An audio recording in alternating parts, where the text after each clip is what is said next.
Hello, welcome back, and Blaze here again. After fixing up Vault 101, yet again doing everyone's jobs for them, because the place was falling apart after the Lone Wanderer was gone for about a week, and because all the NPCs are so bloody useless, it's time for me to do another overdue quest.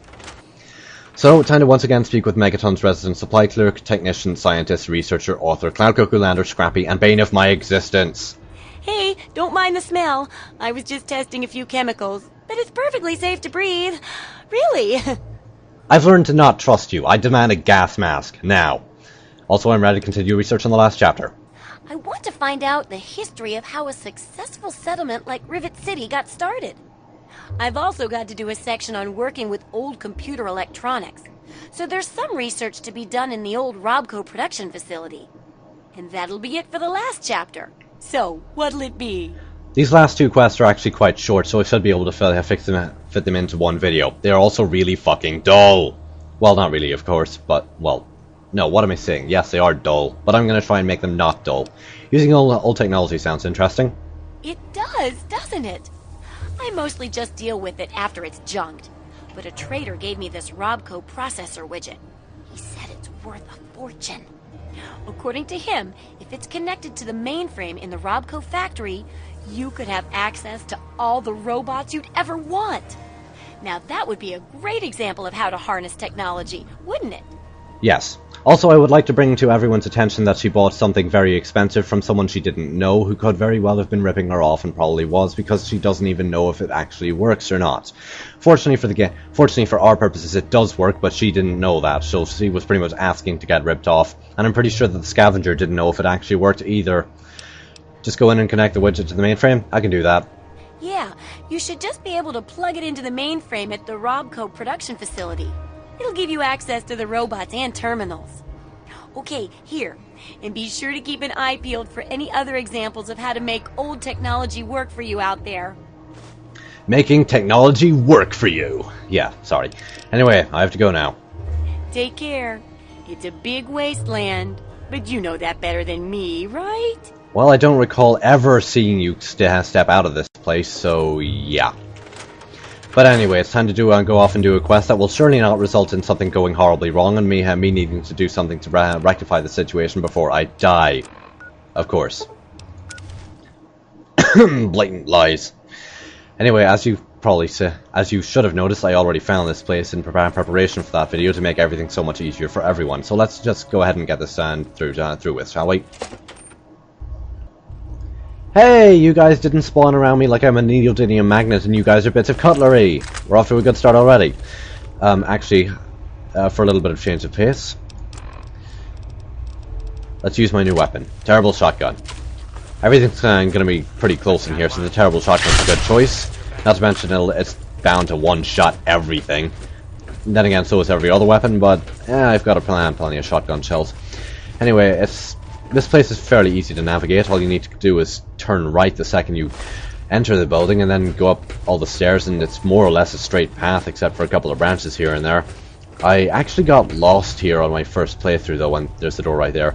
But yeah, I got lost here on my first playthrough over a year ago before I started this Let's Play, and I have no idea how. Possibly I was a colossal moron.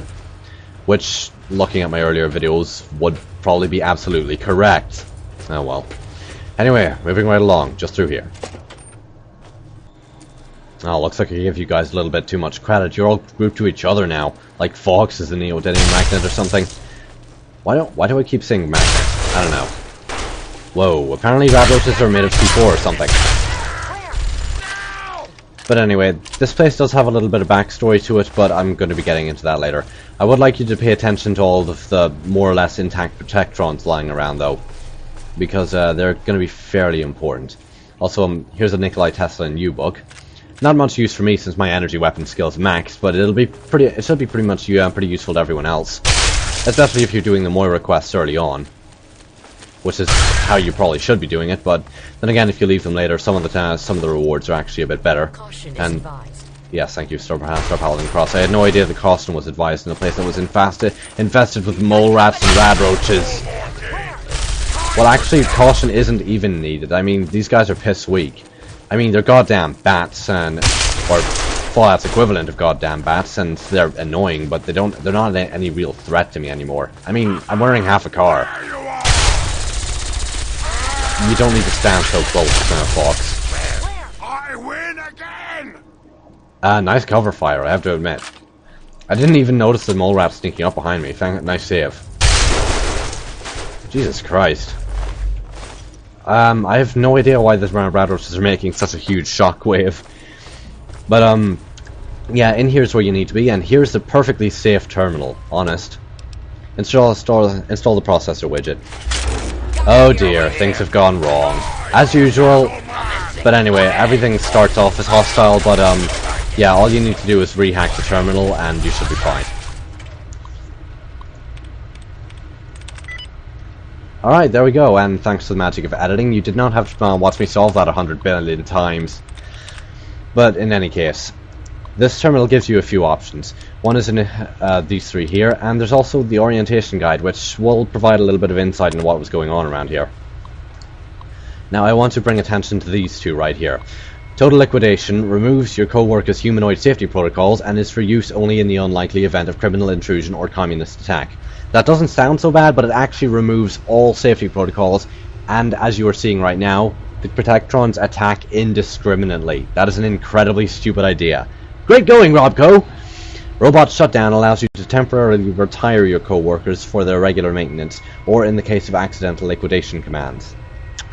Yeah. So, now you know why all those robots were lying around. Obviously some idiot decided to activate Total Liquidation when it wasn't needed, the building was evacuated, and Robot Shutdown was activated. But, yeah, that's not... Whoa, crap. I shouldn't have exited. I still need to cease Total Liquidation so they stop attacking me. I'll initiate Pest Extermination so they start attacking the rat roaches and the mole rats. And I'm going to initiate Stress Testing. Stress testing makes them attack each other for delightful robot-on-robot carnage. And for some reason they won't. You guys seriously need to work on your aim and not clusterfuck all around one single enemy. Anyway, here's a very easily locked first aid box. So there's a little first aid for you. Also, pre-war book, useful for anyone doing that Arlington Library unmarked side quest. And yeah, that's pretty much it. Anyway, well, pardon me, I'm going to have a little, throw my own little insight into this, plus a little bit of alternate character interpretation for the people working here. The lab technicians or scientists or whoever suggested this system I shall refer to as Dipshit, and the CEO who approved of this I will refer to as Jackass.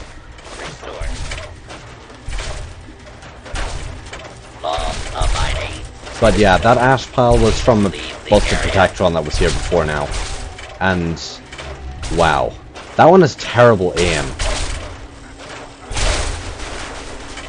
And for victory you get death.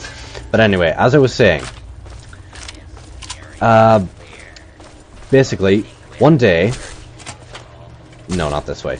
One day, Dipshit goes to Jackass and suggests a system where, at the push of a button, every robot's safety protocols will be overridden all at once and can only be shut down again from one central location in the heart of the facility.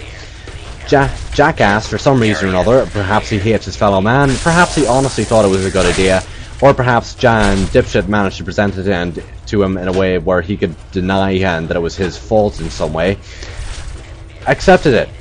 And then, apparently before the bombs dropped, this and the inevitable happened and all the robots were activated and went on a rampage. They were shut down afterwards, but while everyone was evacuating, the bombs dropped and everyone died anyway! Pick your poison! Yeah, that's the abridged version. I was planning on something a little bit more long-winded, but these quests are a bit too short. I didn't have enough time, unfortunately. But anyway, back to Megaton. Well, I'd rather a really easy and short quest than one that was going on for way too long, like the entire survival guide quest all at once. I wish there were more people like you in the world. I want you to have this. I hope it helps keep you safe. Certainly, thank you. Certainly.